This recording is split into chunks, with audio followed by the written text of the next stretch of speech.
Kenalin, nama saya Husnul Khotimah, jurusan Pendidikan Bahasa dan Sastra Indonesia. Nah, di sini saya akan menceritakan tentang harimau dan induk kambing. Jangan lupa simak videonya ya.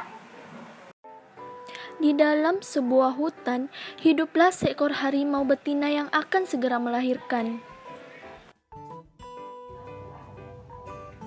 Setelah ia melahirkan anaknya, ia pun menyembunyikan di semak-semak perumputan.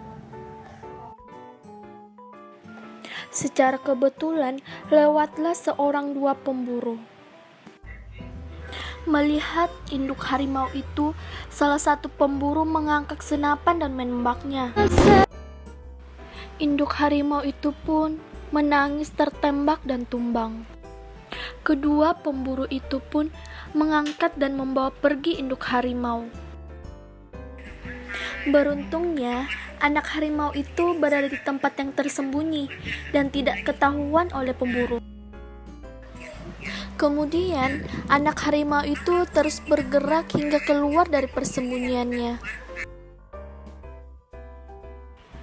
Pada saat itu, ada seorang petani yang lewat.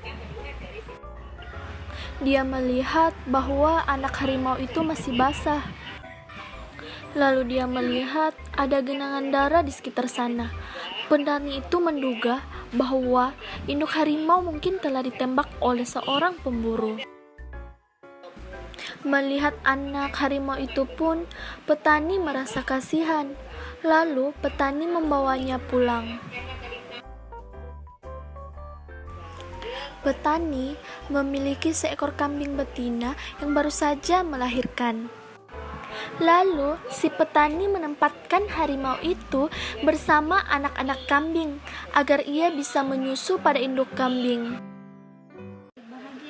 Lalu, anak harimau itu pun hidup bersama kawanan kambing. Lalu, mereka hidup berdampingan dengan harmonis. Suatu hari, induk kambing membawa anak-anaknya dan harimau itu pergi merumput di sebuah padang rumput. Di sana ada sebuah kolam yang airnya sangat jernih dan tenang. Usai merumput, induk kambing pun membawa mereka ke tepi kolam untuk minum air. Saat tiba di tepi kolam, harimau itu menjulurkan kepala untuk minum air. Kemudian tiba-tiba ia mengaum dengan keras. Kawanan kambing terkejut dan lari berpencar.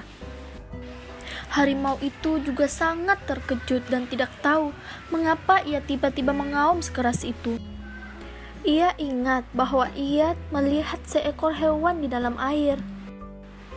Karena itu, ia kembali mendekati kolam untuk melihatnya. Tetapi ia masih melihat hewan itu masih ada. Ia mencoba mundur selangkah dan maju lagi, tetapi hewan itu tetap ada di dalam air. Ia pun mengulurkan kakinya untuk menyentuh air kolam. Saat timbul riak air, hewan di dalam air pun hilang. Ia merasa sangat heran. Setelah air kembali tenang, ia menjulurkan kepala lagi dan kembali melihat hewan itu masih di dalam air. Melihat wujudnya berbeda dengan kambing, ia baru tahu bahwa ia bukanlah kambing melainkan harimau.